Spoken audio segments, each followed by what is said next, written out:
Hello students, तो चलिए आज हम लोग शुरुआत करते हैं क्लास 10 के एक्सरसाइज 7.2 के क्वेश्चन नंबर 1 का, जो कि है find the coordinates of the points which divide the join of -1,7 and 4, -3 in the ratio 2:3। तो इस क्वेश्चन में हम लोगों को क्या बोला गया है कि हम लोगों को एक ऐसे पॉइंट का कोऑर्डिनेट्स बताना है जो ज्वाइन हो रहा है, हमारा जो लाइन बन रहा है पॉइंट -1,7 और 4, -3 को मिला करके उसको डिवाइड कर रहा है। कौन से रेशियो में डिवाइड कर रहा है? तो 2:3 के रेशियो में डिवाइड कर रहा है। तो अब आप लोगों को हमेशा ये बात याद रखनी है कि जब भी हम लोगों को रेशियो वाला क्वेश्चन देगा या लाइन का डिविजन हो रहा है ऐसा रिलेटेड क्वेश्चन देगा, तो हम लोगों को हमेशा सेक्शन फॉर्मूला का यूज करना है।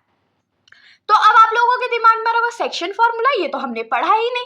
तो हमारा जो एक्सरसाइज 7.2 है वो फुली रिलेटेड है सेक्शन फॉर्मूला के बेसिस पे, और हम लोग सेक्शन फॉर्मूला का यूज करके ही इस क्वेश्चन को सॉल्व करने वाले। तो सबसे पहले हम लोग क्या करेंगे, जो दो पॉइंट्स हम लोगों को गिवन है, ये वाला और ये वाला, इसको हम लोग लिख लेते हैं।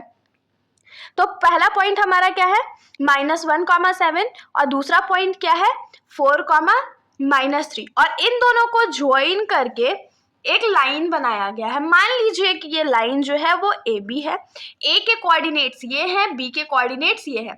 अब इसमें एक ऐसा बोला जा रहा है कि एक ऐसा पॉइंट है इसमें, मान लीजिए कि ये पॉइंट है जो इस लाइन को रेशियो में डिवाइड कर रहा है। कौन से रेशियो में डिवाइड कर रहा है? तो 2:3, मतलब ये 2 पार्ट्स होगा और ये 3 पार्ट्स के बराबर होगा। अब मान लीजिए ये हमारा पॉइंट P है और इसका कोऑर्डिनेट्स हम लोग को फाइंड करना। और क्योंकि हम लोगों को कोऑर्डिनेट्स नहीं पता है, इसीलिए हम लोग कोऑर्डिनेट्स को क्या लिख देते हैं, x, y। तो यहाँ पर हम लोग लिख लेते हैं कि let the unknown coordinates be x and y। तो हम लोग क्या मानते हैं कि यहाँ पर जो हमारा अननोन कोऑर्डिनेट है वो क्या है, तो x, y है। यहाँ तक तो आप लोगों को समझ में आ गया होगा। अब मान लीजिए कि जब हम लोगों को ये x का वैल्यू, एब्सिसा का जब हम लोगों को वैल्यू फाइंड करना होता है, तो हम लोग सेक्शन फॉर्मूला में एक फॉर्मूला यूज करेंगे जिसको हम लोग कैसे लिखेंगे, तो x का जो वैल्यू है वो किसके बराबर हो जाएगा, तो m1x2 plus m2 into x1 divided by m1 plus m2। ये हमारा सेक्शन फॉर्मूला होगा x कोऑर्डिनेट फाइंड करने के लिए। और जब हम लोग y कोऑर्डिनेट फाइंड करेंगे तो बस ये जो x का वैल्यू है वो बदल के क्या हो जाएगा, x2 y2 हो जाएगा। तो अब इसको यूज कैसे करेंगे, तो इन दोनों पॉइंट्स में देखिए, ये हमारा x1 है, ये हमारा x2 है, ये हमारा y1 है और ये हमारा y2 का वैल्यू है। तो जो जो वैल्यू है वो हम लोग पुट करेंगे। फिर आपके दिमाग में आ रहा होगा, अरे ये m1 और m2 का वैल्यू कौन सा है, तो m1 का वैल्यू हमारा फर्स्ट रेशियो है और ये सेकंड। तो यहाँ पर हम लोग एक स्टेटमेंट और लिख लेंगे, लेट m1 = 2 एंड m2 = 3। तो अब हम लोग पुट कर लेते हैं। तो x का तो वैल्यू हम लोगों को फाइंड करना है, तो x को रहने देते हैं। m1 के जगह हम लोग क्या पुट करेंगे, 2 इंटू x2 का वैल्यू हमारा क्या है, तो 4 है, प्लस m2 का वैल्यू हमारा क्या है, तो 3 है, और x1 का वैल्यू हमारा क्या है, तो -1 है, divided by m1 plus m2। तो m1 का वैल्यू हमारा 2 था, प्लस m2 का वैल्यू हमारा 3 है। तो यहाँ पर x का वैल्यू हम लोग निकालने का कोशिश करते हैं। 2 4 सा कितना होता है, 8 होता है, प्लस 3 1 जा 3, और माइनस का साइन है तो रहना पड़ेगा उसको, और 2 + 3 कितना होता है, 5 होता है।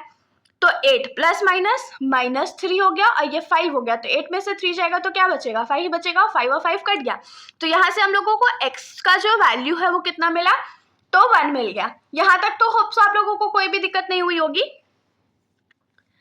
अब हम लोग क्या करते हैं, सेम मेथड से y के कोऑर्डिनेट को फाइंड करते हैं, या y का जो वैल्यू है वो फाइंड करते हैं। तो y के लिए हमारा फॉर्मूला क्या हो जाएगा, m1 into y2 plus m2 into y1 divided by m1 plus m2।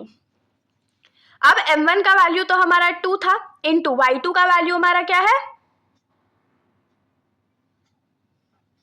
तो -3 है, प्लस m2 का वैल्यू हमारा 3 है, और y1 का वैल्यू हमारा क्या है, तो 7 है, divided by m1 plus m2। तो m1 का वैल्यू हमारा यहाँ पर क्या है, तो 2 और प्लस 3, तो 2 3 जा 6 होता है, और क्योंकि यहाँ माइनस का साइन था तो ये -6 हो गया, प्लस 3 7 सा कितना होता है, तो 21 होता है, divided by 5।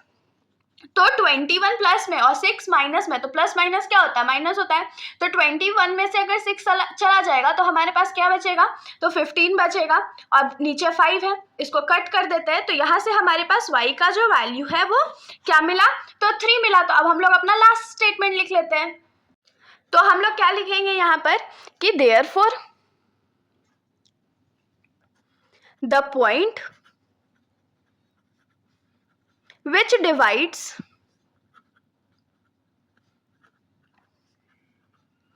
the line into a ratio of 2:3 has coordinates as coordinates हमारा क्या आया था, तो x का वैल्यू हमारा 1 था और y का वैल्यू हमारा 3 था, और ये हमारा आंसर था। तो इसके साथ हमारा ये जो वीडियो है यहीं पर खत्म हो जाता है। अगर आप लोगों को कोई भी डाउट है तो आप लोग बेशक कमेंट सेक्शन में पूछ सकते हैं, वरना अगर आप लोगों को वीडियो अच्छी लगी है तो वीडियो को लाइक करिएगा और मेरे चैनल को बिना सब्सक्राइब करे कहीं भी मत जाइएगा। Thank you.